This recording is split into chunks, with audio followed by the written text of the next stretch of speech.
Okay, so it's the day before we are going to be baking our sourdough bread here. And so now what I'm going to do here is feed my starter. This is Sweet Jane right here. It's what I call her.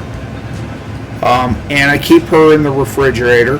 Whenever I need sourdough starter, I just pull this out and give it a feeding or two to revitalize it, bring it back up to strength, and get the right flavor profiles with it. But I like mine in the refrigerator because it'll develop more of those sour flavors that personally I prefer. So what I did here is I put about 50 grams in here. It doesn't have to be exact because I'm going to give this another feeding in the morning before we actually start baking the bread. This is just the first feeding the day before that I'm giving her to kind of, get her going again. So I'm going to be giving this a 2-to-1 feeding right now. So there's 50 grams in there, so I want 100 grams of flour. Now for my leaven, I always like to use organic rye flour, and this is the bread flour that I use. It's just the organic King Arthur. Now if you can find a bread flour that has a higher protein content, this has 12.7, but if you could find it with a higher protein content, ideally I would rather have about a 13.5 or 14% flour protein to this. But now I like the rye flavor, so I'm going to be giving this probably 75 grams, so just tear that out. I'm going to give this about 75 grams here of the rye flour.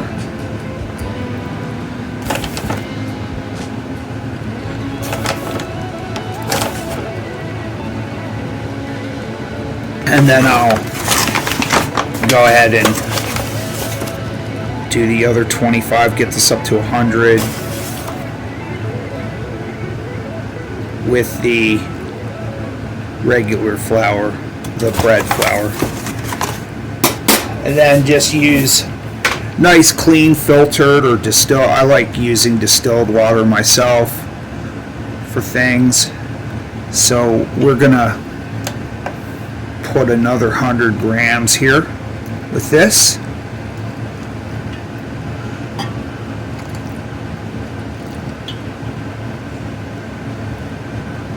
Now it's a little more, but like I said, it doesn't have to be precise. You can be, it's probably better to be precise, but you don't have to.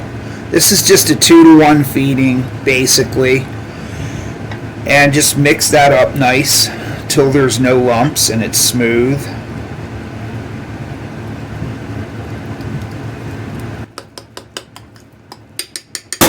Make your life just a little easier to use a whip with that too.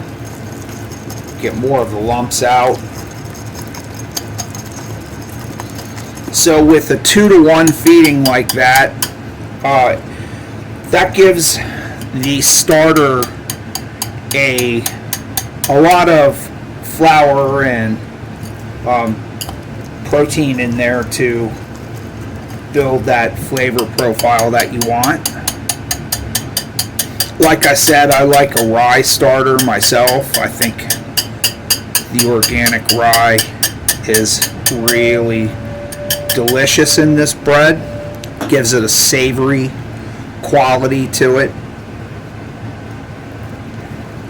You could just as soon use whole wheat in it. Just a good whole wheat, but that's about the consistency I want on a leaven. And now I'm just going to give this 12-15 hours before we're ready to start baking doing the bulk ferment. And like I said, in the morning, I'm going to give this another feeding, about 2.5 hours before we're actually ready to start with the bulk ferment. So that's what that looks like. Okay, so let's talk about sourdough bread. Delicious, flavorful, incredible. It's probably the best bread out there, in my opinion. I know, you're probably thinking, that's complicated. I don't really want to talk about sourdough bread. You sure can overcomplicate sourdough bread. That's for sure. There seems to be a lot of that out there. But the truth is, it doesn't have to be that way. So, let's see if we can maybe demystify sourdough bread a little bit. And I'm going to give you a formula that will always work and shouldn't be all that complicated. So let's talk about it. So as I said, baking sourdough bread is a very deep and extensive subject that you could learn about for years and years and then bake 1,000 loaves and maybe you'll have some understanding of it. It can get quite complicated. So the purposes of this video is not to go into all of the millions of different little details that you can learn about. The purpose of this video is to just kind of give beginners, novices with sourdough baking just a tried and true formula, a recipe that will yield 2 beautiful loaves of sourdough bread reliably. And that's really, I'm just going to be giving you the basics with this.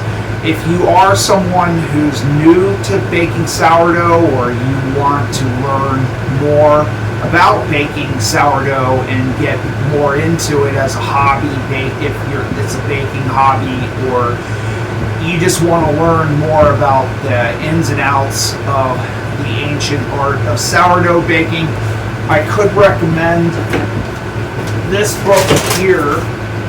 This is Tartine Bread, and this is a very interesting book. I think that he kind of approaches the subject matter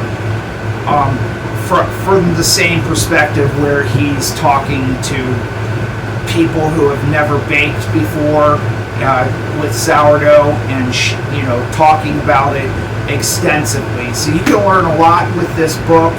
I highly recommend this book for anyone who really wants to get more into it. But for our purposes, I'm just going to be talking about, in general, baking these 2 basic loaves of sourdough bread. Let's talk about the things that you must have versus the things that are nice to have. It makes things a lot easier. And as I touched on briefly with my sourdough starter, obviously you need a sourdough starter, and you can make your own if you want to. It could take you a week or 2 to get a good culture going. It's just a simple matter of mixing water and flour, a good quality flour together. It's as simple as that, and then time, just waiting for it to ferment and then discard part of it. Keep feeding it until your starter gets strong, and then you can bake with it. I'm not going to be going into that into any kind of detail. I will say that if you don't feel like going through that whole process, which can be frustrating, I would recommend just Google sourdough starter for sale, and you'll find all kinds of different options out there to buying a good sourdough starter. I know King Arthur Flours sells some reliable starters. I think they have a reliable starter that will work. So the first thing you need is a perky, bubbly leaven. As you can see, that's been fed a couple of times. So you've got to have the starter. I recommend using a bread flour for sourdough. The higher the protein, the better. Now, unfortunately, in my area, I can only find the organic King Arthur bread flour. It's only 12.7.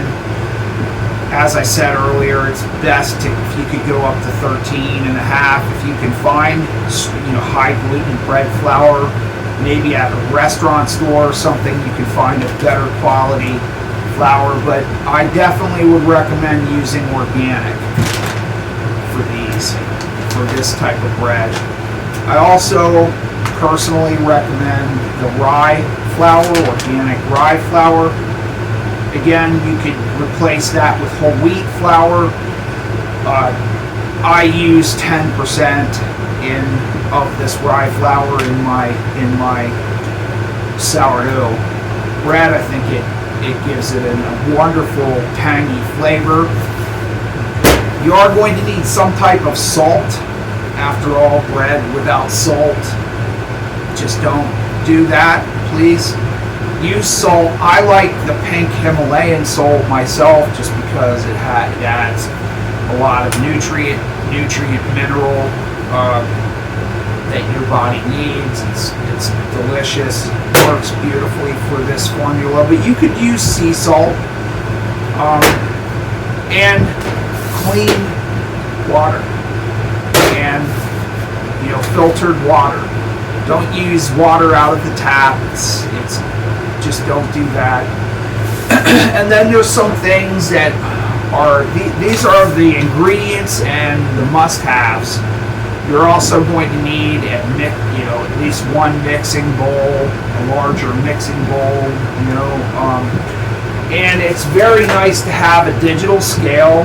They're not expensive because all of the sourdough bread formulas you're going to find out there are going to be measured in grams, because it's just, you can convert to grams with these types of scales. You could get a digital scale like that online for $30, maybe less. It would be really good to have one of these and one of these. Just saying, it's going to make your life a lot easier. And then another thing that's nice to have is I use this organic rice flour, put it in a shaker for when you're doing your final shaping, and then this adds a nice textural component to the outside, makes your bread look beautiful. But really, other than that, there's a lot of things that would be nice to have, but you don't have to have a lot of things to make sourdough bread. That's one of the beautiful things about it. So now that we have our perky, bubbling leaven, we're going to get to mixing this, and I'm going to show you this basic recipe. And then just one last thing right before we get started here. Let's talk a second about baker's percentages. Now, this is something that it's nice to have. You don't have to do it this way, but I recommend learning about baker's percentages simply because it's going to help you. Now this is the formula right here that we're using today for the 2 loaves. This is for 2 loaves. But the nice thing is let's say that you have a large party and you want 4 loaves. Well, you can just double this if you know the baker's percentages. Now, as I said, I'm using about 10% rye flour in this. So it's 1,000 grams of total flour. Together, that's always expressed as 100%. So flour is always expressed as 100%. All of the other ingredients are expressed as a percentage of that 100%, if that makes sense. Hopefully that makes sense to you. So in other words, I'm using 200 grams of this leavening in my sourdough bread. Well, that's 20% of the 1,000 grams. 200 grams is 20% of 1,000 grams. Remember, the flour is always expressed as 100%.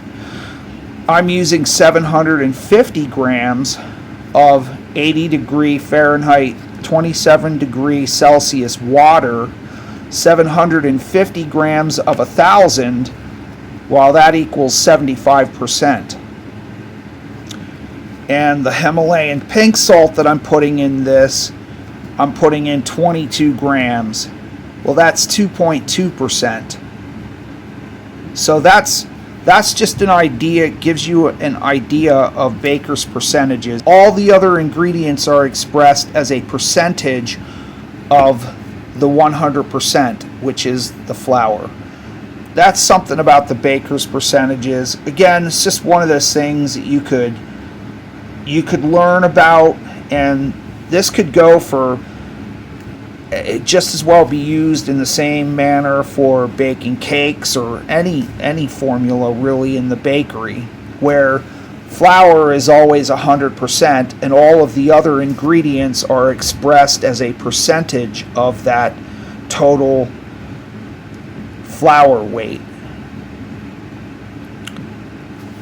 So let's get started mixing up this sourdough bread. Right now I'm going to be putting 100 grams of rye flour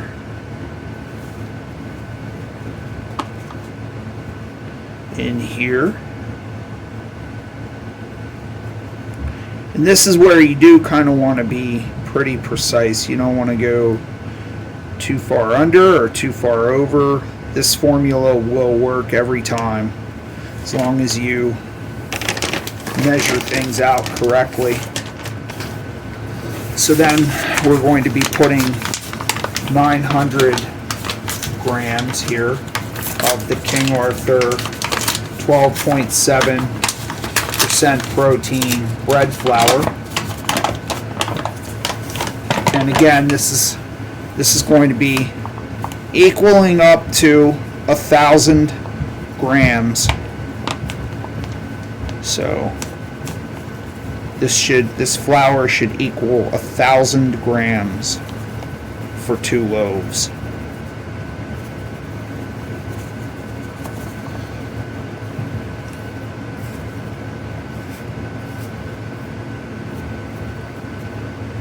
Okay, I don't think a half gram is going to make that much difference. Alright, so then take a whisk, another nice thing to have, and just make sure you whisk that flour together so there's no little pockets of rye or anything. So everything's nicely combined in there.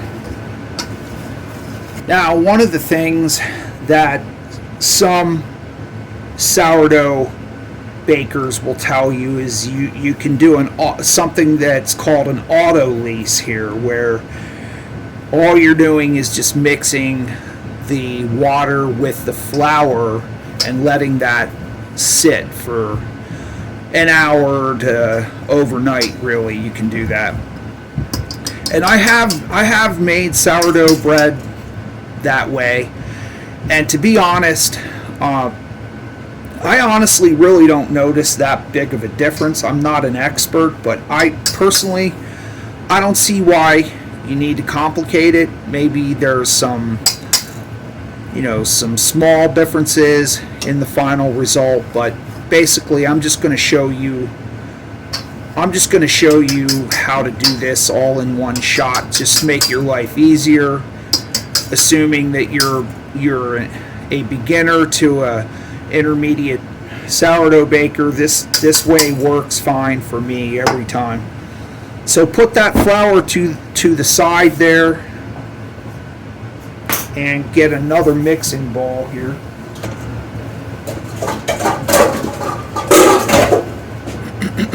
Make sure you tear that out.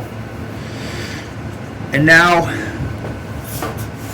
I just had this water on the I had this filtered water on the burner for a minute. We want to get this water around 80 degrees Fahrenheit.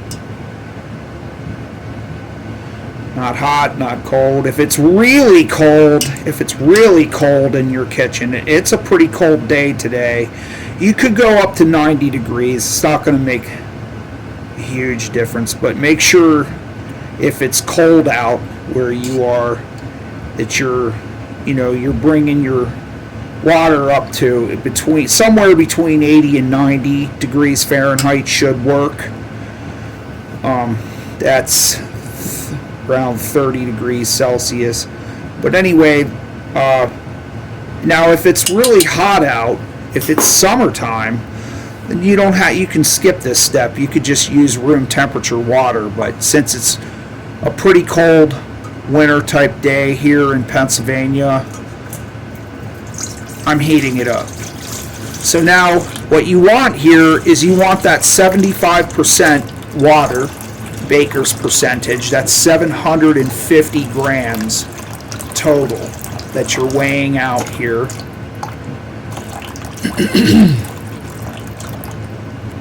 And just weigh that out to 750 grams. This way it takes the guesswork out of it by using a scale. You see what I mean? It's just easier this way. So a little tiny bit of water is not going to make a huge difference one way or the other, but you want to get right around 750. All right, that's 751. That's not going to make or break this. So now tear that out again. Okay, everything, always make sure you're tearing it out.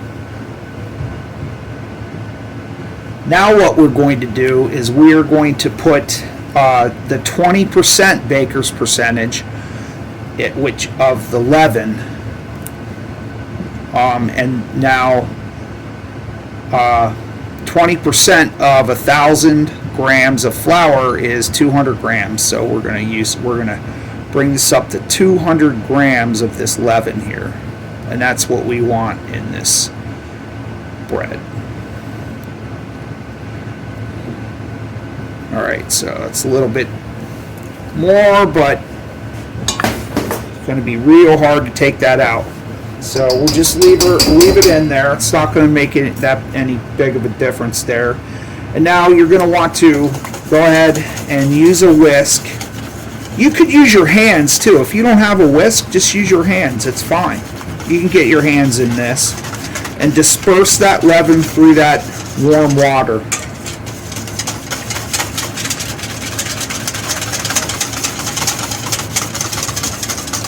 When it comes to this leaven, could you just use your starter right out of the refrigerator? Yeah, you can.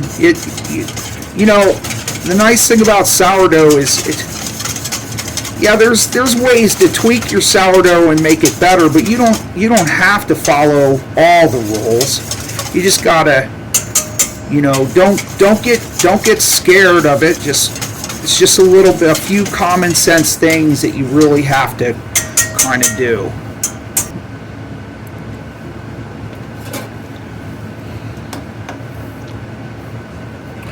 Okay, so now also to that flour, I am going to be adding in the 2.2% of the 1,000 grams of flour. That's 22 grams of this salt. Okay, so, and you do want to get your salt right on the money here. So that's already 12 grams, 13 grams there. So just go to 22 grams. Ooh, 22 grams of salt.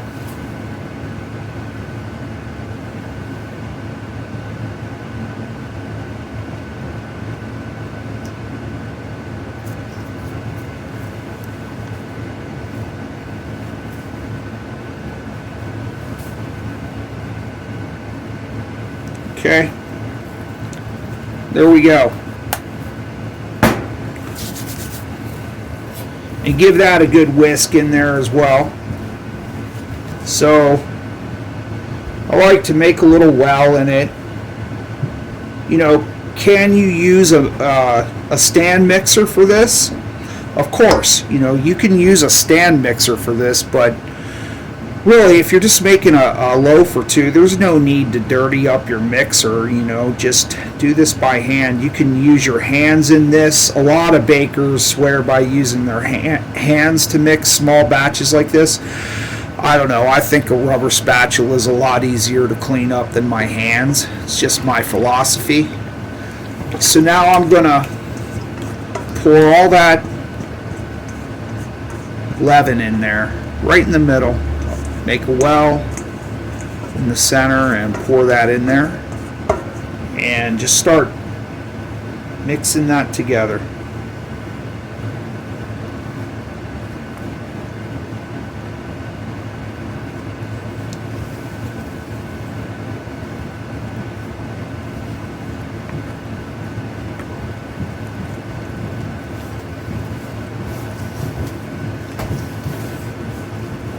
You're just trying to bring this together into a shaggy mass right now, basically, you could call it. We're not trying to work this gluten or anything right now. We're just going to let this rest after this comes together here, and you don't see any more dry flour in the bread dough. Then you just cover it. Let this rest for an hour and let everything kind of come together.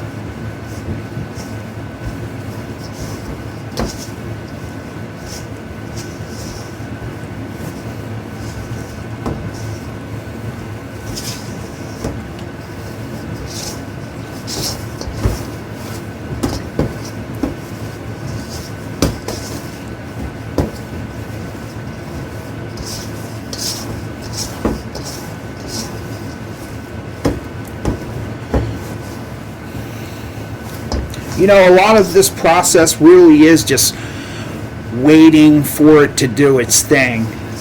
So, as you can see here, the mass has come together. It's pretty smooth. I'm not seeing any lumps of dry flour in here or anything. So, there you go. Just spread that out, and now put a towel over it or some plastic film, and let's just let this sit for 1 hour, and then we'll come back. Okay, so I've given our sourdough bread here about an hour to just kind of relax, and I've kept it on the warm side. If your room is real cold and drafty, you might want to keep this near the oven. You want to try to keep this dough at around a consistent 80 degrees or so. That way you can accomplish the bulk fermentation in about 3-4 hours. So now, there seems to be two schools of thought after you've given your dough that initial 45 minutes to an hour to kind of relax. Some people will just do what's called a stretch and fold here, and stretch and fold it instead of kneading the dough, and you can do that. However, I find that the higher the hydration level in sourdough goes, the more I feel like you need to work the dough in the very beginning stages a little bit to give it some extensibility and develop that gluten a little bit. So that's what I'm going to do here, and then after that I'll let it rest for a half an hour, and then I'll show you some of the stretch and fold technique. But I like to work the dough a little bit in the beginning stages here. So if it seems pretty sticky like that, then you can put a little bench flour. Don't add a lot of flour into this though. You don't want to be doing that. Just a little bit to help the process. But what I like to do is just turn it out, go into a table, a little bit of flour there.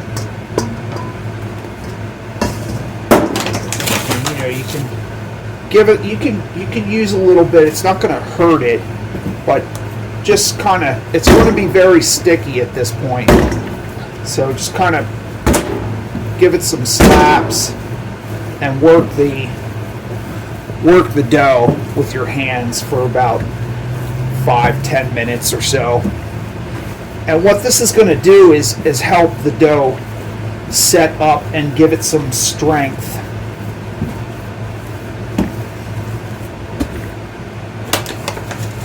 It feels very sticky at this point, so again, you can use a little bit of flour,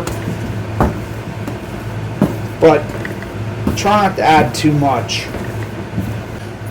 And if the dough seems to be sticking a lot to the table, you can use a bench knife as well to try to keep the whole thing together.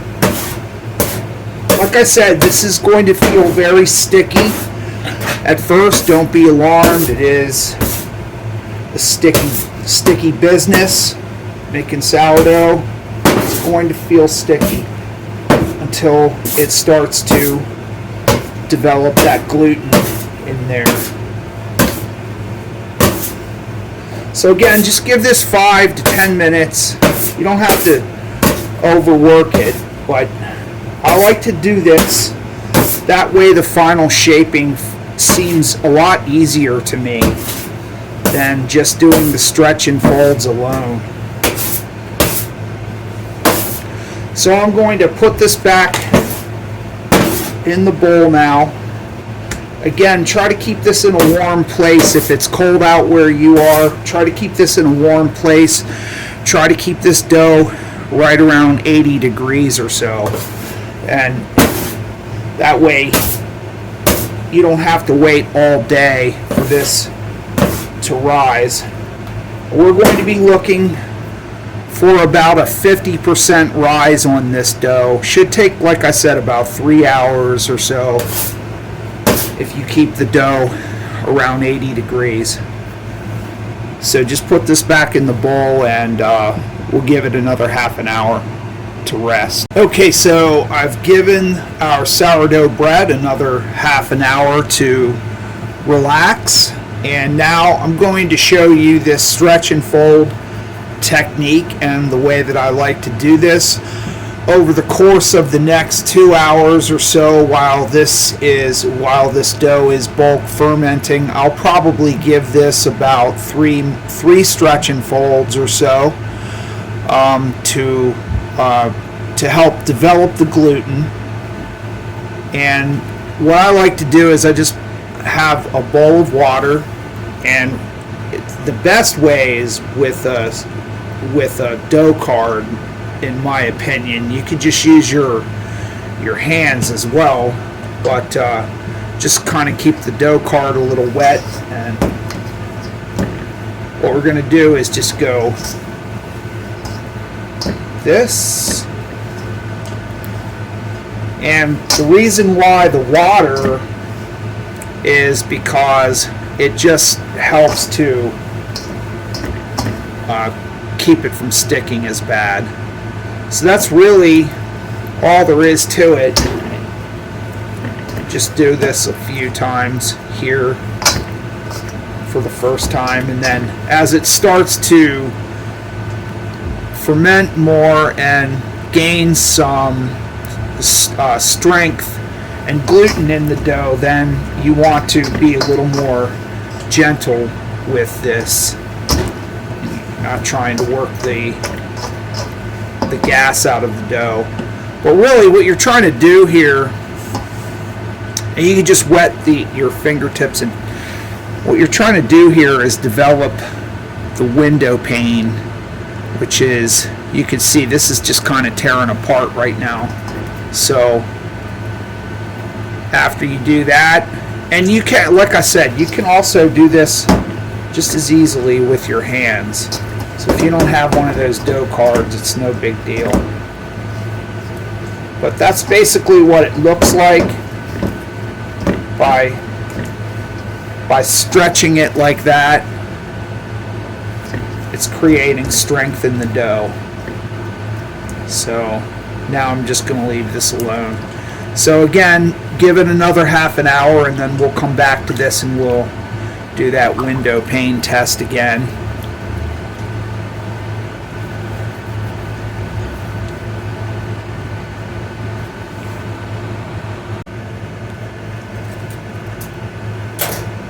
Okay, so now it's time for the second stretch and fold here.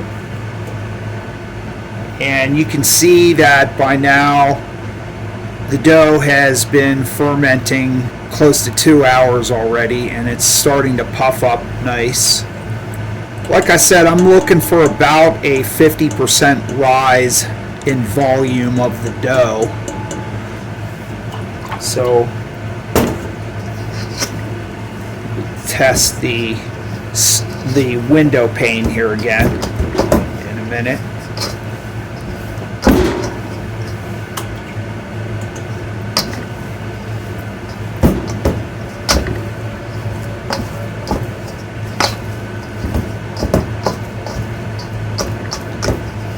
So that's really all I'm going to do for the moment. You can see here, this should start to, yeah, it's still tearing a little bit, but it is now much more extensible, and the texture has changed. It smells incredible already. So we're just going to let this go now for another half an hour and do one more stretch and fold. Another thing that maybe I forgot to mention here, I think I mentioned it, but you are trying to maintain a temperature of around 80 degrees Fahrenheit throughout this entire fermentation process. So it's helpful to have one of these little digital thermometers here, and you can either take it in and out of the oven if it's cold, but you want to try to keep this in a warm spot if it's cold out, and keep this right around 80 degrees. So right now it looks like I'm about 78, 79 degrees. So this will go, what I do is I'll just turn on the oven for a minute or two and then turn it off, let the hot air come out, and then put it in, keep it nice and wrapped tight. Okay, so another half an hour has passed, and now it's time to give this dough its third and final stretch and fold.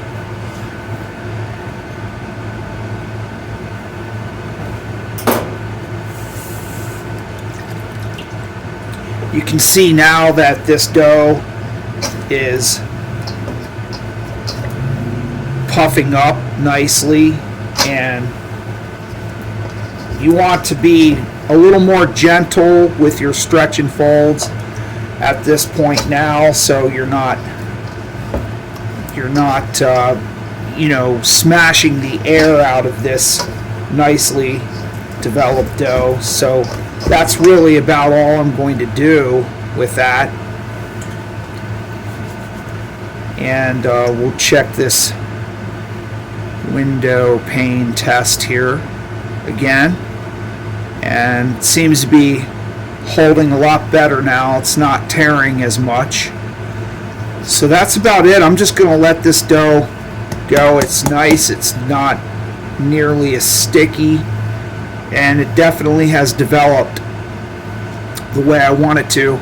So now I'm just going to let this rise for probably about another hour or so, and then we'll split this dough in half and we'll shape this, and I'll show you what that looks like here in a bit.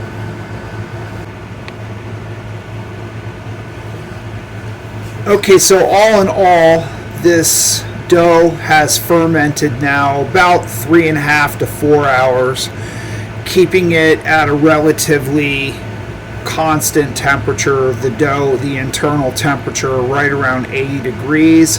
As you can see, this dough has now risen a good bit, probably 40-50% rise on this. So now we're going to give this the initial shaping here and then a bench rest. So before we do that, let's talk about another item that's not a must-have, but it's nice to have. It's a nice item to have. These are called bannetons. In case you don't know, you can get them online. Just Google bannetons if you want some of these. Again, this is going to be for two loaves. So what you want to do with these, I always use these. You can use these without the liners. So these liners do come off, but I like it with the liners. Makes it a little easier to release the dough. So now what I have here in a shaker is this organic rice flour. And if you don't have the rice flour, you can just use some flour, but you definitely want to dust the inside of these pretty liberally, pretty well with this stuff. I think that the rice flour works the best myself, and I like that it gives the outside of the dough kind of a crispy texture.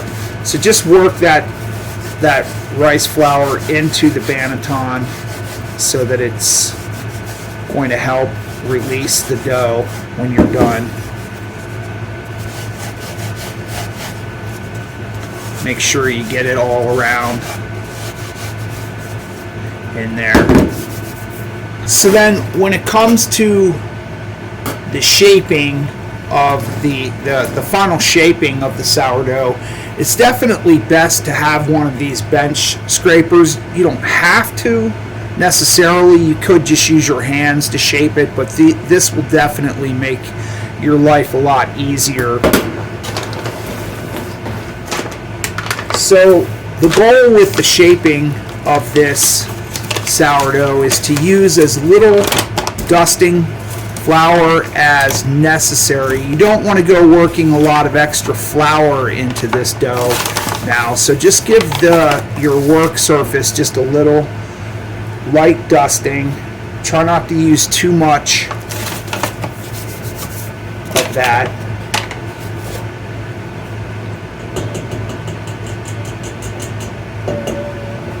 And then just using the dough card here,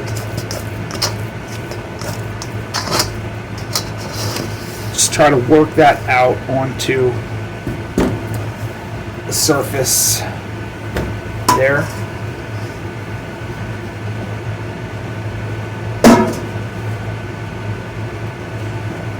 And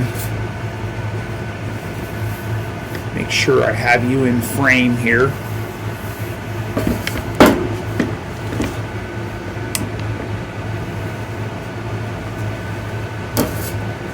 So then just eyeing it up. You can weigh this, but you don't have to. And just cut this directly in half. So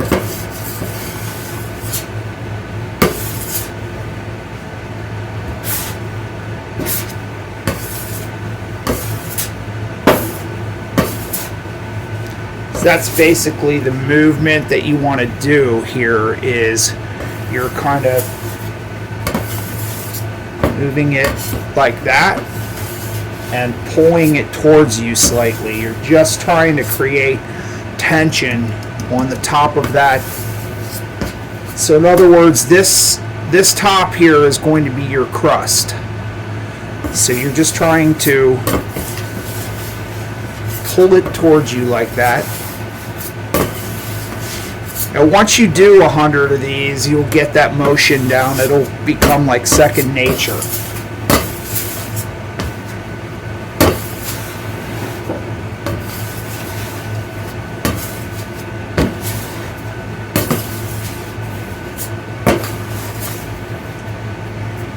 So now you're just going to give this about 15, 20, 30 minutes at the most just to sit there, and this is just called the bench rest. So we're going to rest these doughs a little bit, put a towel, dry towel over them, and we'll come back to this here in a little bit.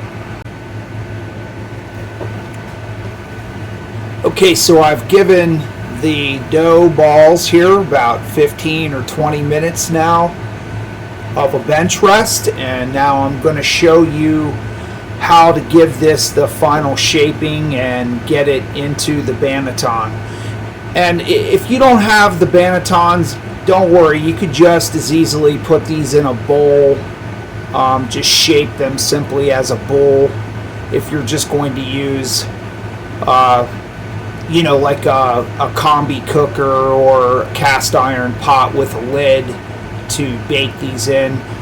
We'll talk more about the different baking vessel options later, but for now I'm just going to show you how I give these doughs a final shape.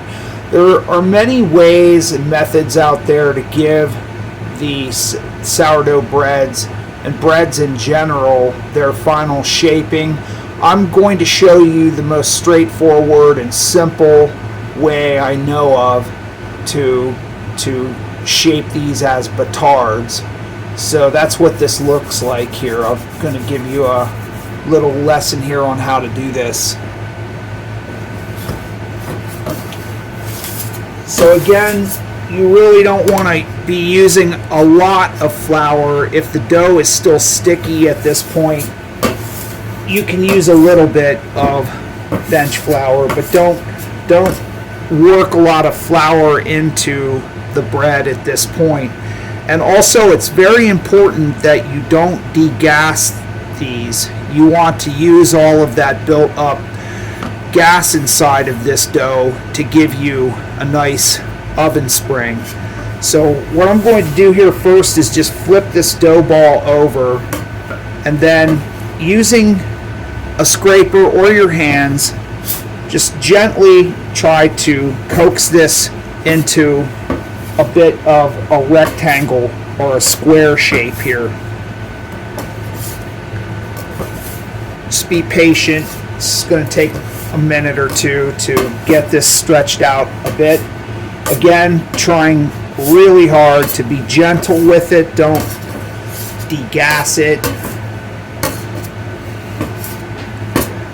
You're just trying to slowly coax this dough out into a rectangle shape. So again, this is for a batard shape, otherwise known as just a loaf shape.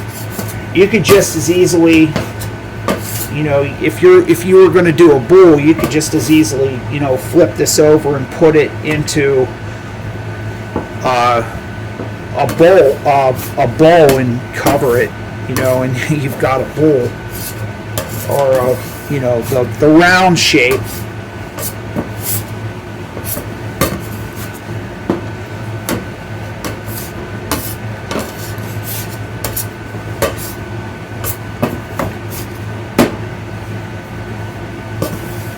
So once you have that stretched out a little bit there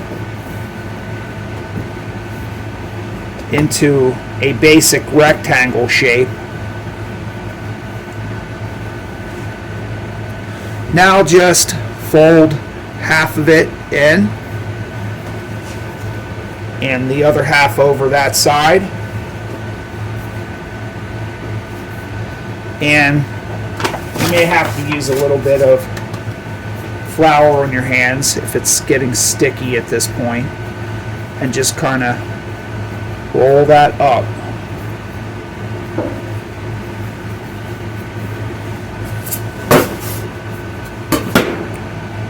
And try to make it as even as you can, and seal that a little bit by pulling it towards you, and then just flip it over. It's important to flip that over, and then what I like to do here is just stitch the bottom a little bit.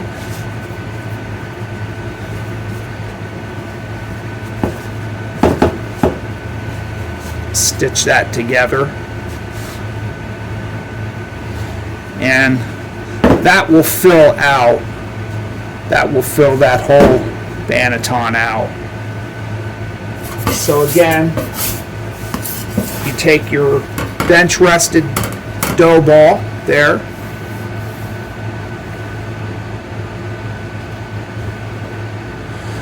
and just flip it over. This time I'm just going to use my hands, so probably get a little bit better of a shape to it that way. Just using your hands, gently stretch this out, and you're trying not to work all the gas out of it, keeping all of that puffy gas in there. Just take a little bit of time with it and stretch it out. Coax it into a rectangle shape.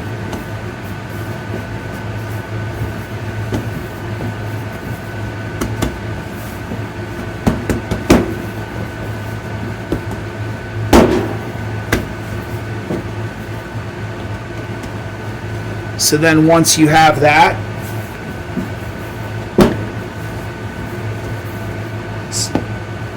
fold half of it over lengthwise and the other half of that over.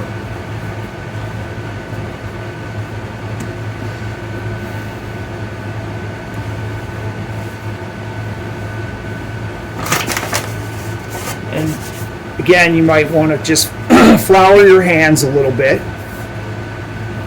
to stop it from sticking so bad. Just kind of create a nice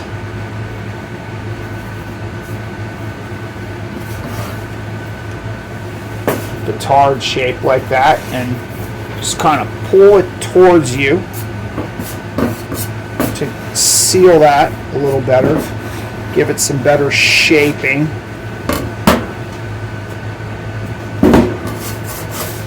Once you basically got it like that, then flip it over, put that into the banneton.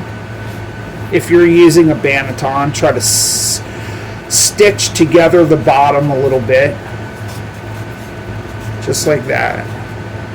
And you see here you have an end like that. You could try to pull that up if you can, and kind of stitch all that together. So that's it. It takes a little bit of time to get used to the shaping process, but once you do a few, it'll be a lot easier. So now you basically have two options. You could let these sit out at room temperature or in a warm place for an hour, hour and a half, 2 hours, till it sort of fills out these bannetons. Or the option that I prefer is, what I like to do is I like to put these in a plastic bag.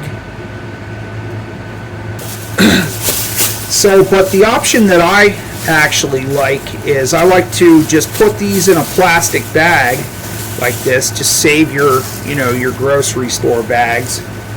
And first, though, before you do that, I forgot, give this also a nice dusting. That way it won't stick to the bag, because it will stick to the bag real bad, and then you've got a problem on your hands. So put a little bit of that rice flour or some flour over top. Try to make sure it's nothing sticking, and then just kind of loosely tie that up.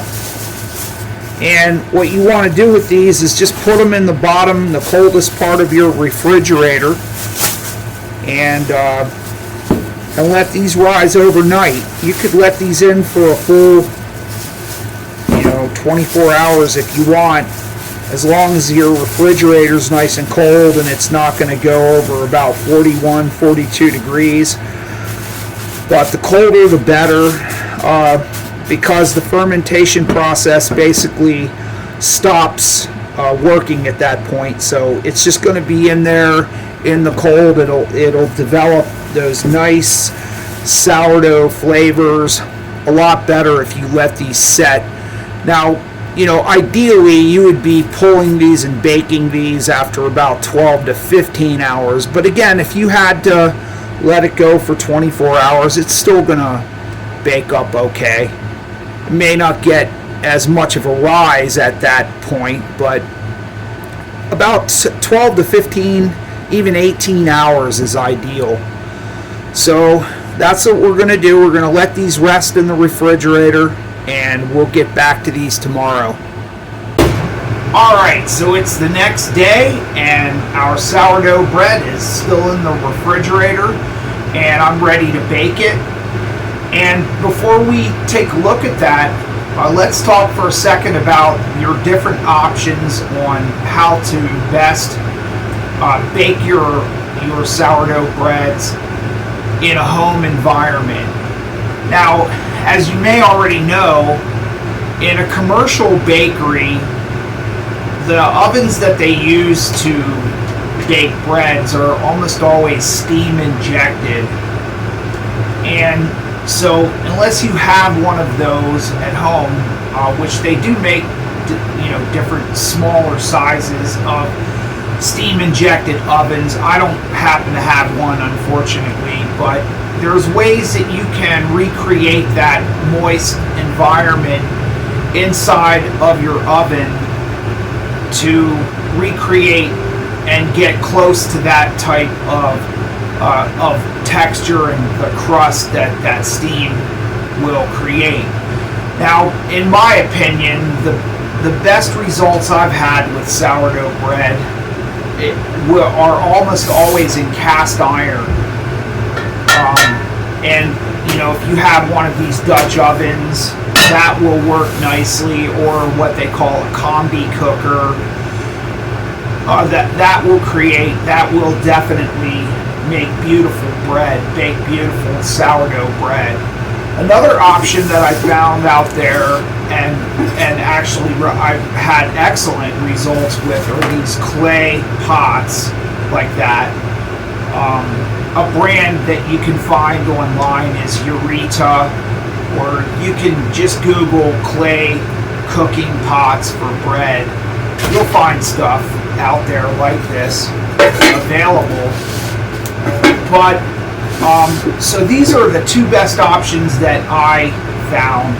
But if you don't have if you don't have cast iron or something that you can close like that with a lid, then if you have a pizza stone in your oven, you can kind of get similar results, but not quite, by just putting like a small tray of boiling hot water down at the bottom of your oven.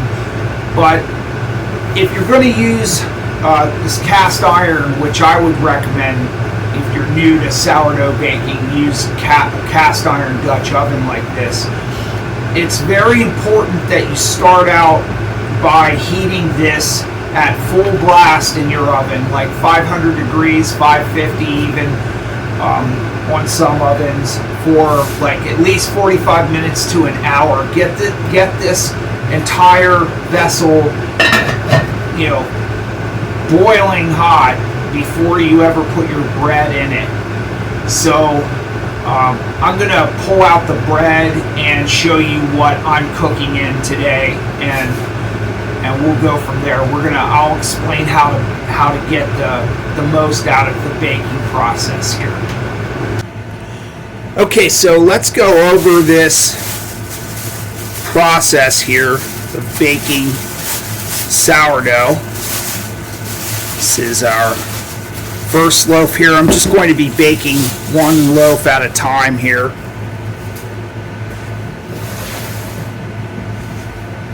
So that's what that looks like in the banneton there.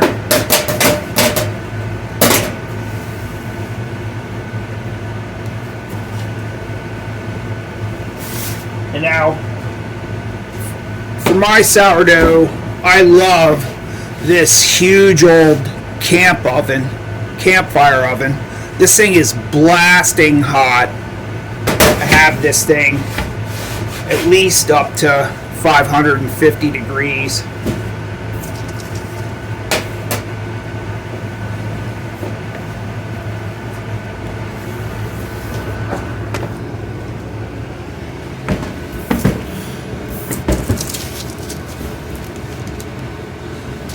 So now what I'm going to do here is just take a piece of parchment paper and flip this over on it. That'll make it a lot safer for me to put this sourdough in that extremely hot camp oven.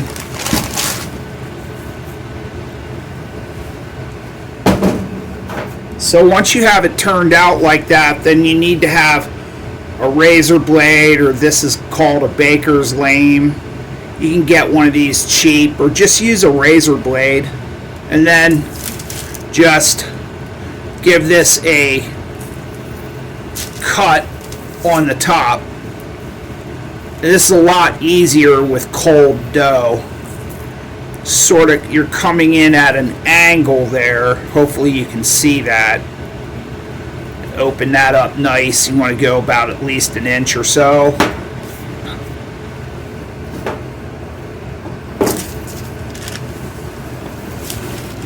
And then you just pick that up in there and put that in your oven.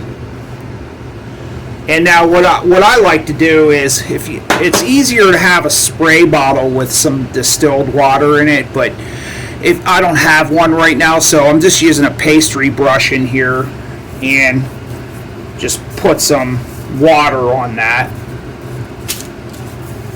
This will help to get some steam going in there. You just got to be really, really careful. And then I dust this generously with that rice flour. And then this just goes in a 500 degree oven for 20 minutes, and then we'll have a look at it. You bake this for 20 minutes and then take the lid off, and then you'll bake it for another 20-25 more minutes. I'll show you what it looks like. Okay, so it's been about 20 minutes in the oven, so now let's have a look and see what this is looking like inside.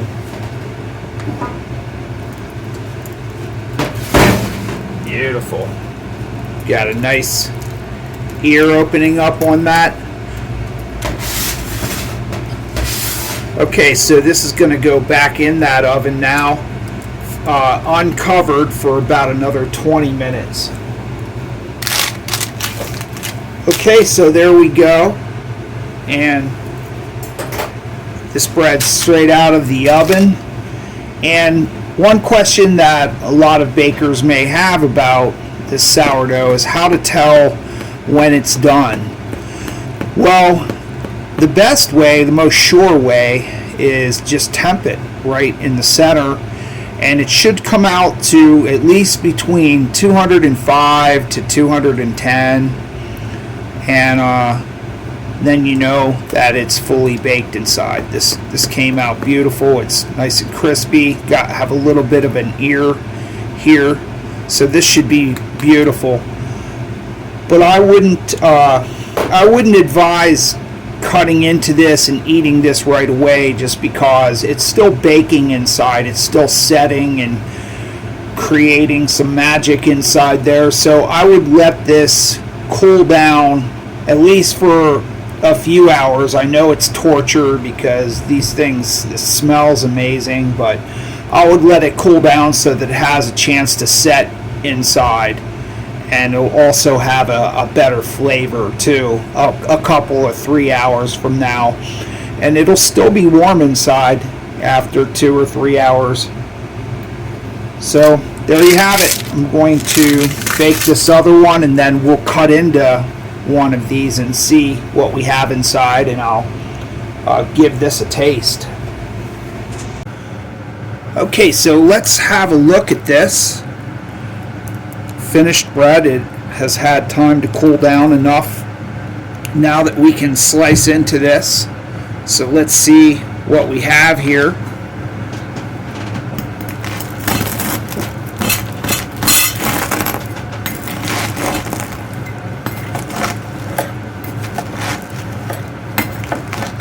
I'm just going to cut this right in the center.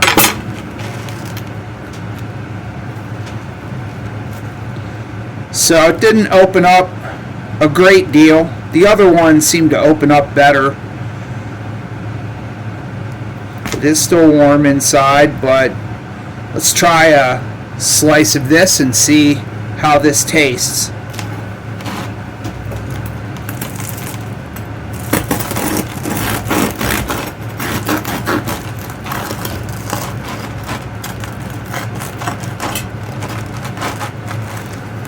This would definitely be easier to cut tomorrow, but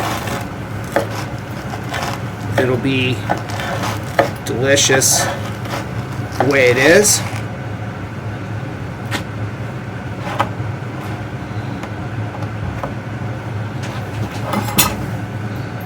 So there we go.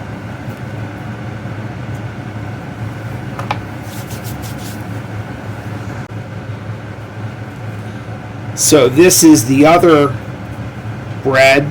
You can see this one did seem to open up a little better. Probably had something to do with the shaping, my shaping technique. You know, I don't do a million of these a day or anything, so shaping gets easier and better as you do it more and more. But this one definitely opened up better for sure.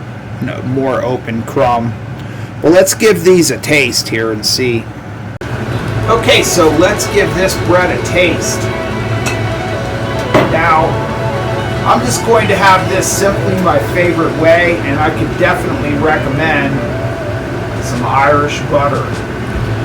This stuff is incredible, especially on this kind of bread. So, I'm going to let you know what this tastes like here.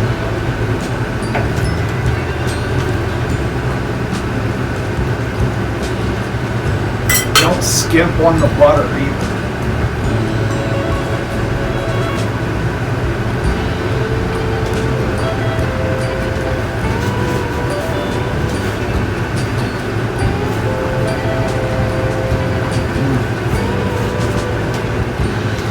This is very nice.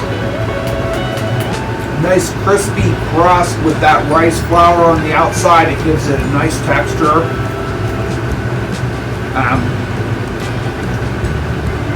It has a very savory quality to it with that rye flour in it. Really delicious. I mean, you can make a meal out of this stuff very easily. This makes really incredible sandwiches. And yeah, I mean, what can I say? Good stuff. I can definitely recommend this. And, you know, great sourdough bread does not have to be overcomplicated. Just follow the formula. I'm going to leave the entire process and the description, recipe, everything down in the description box. And if you give this a try, leave me a comment. Like and subscribe. And I'll catch you next time. Thanks for watching.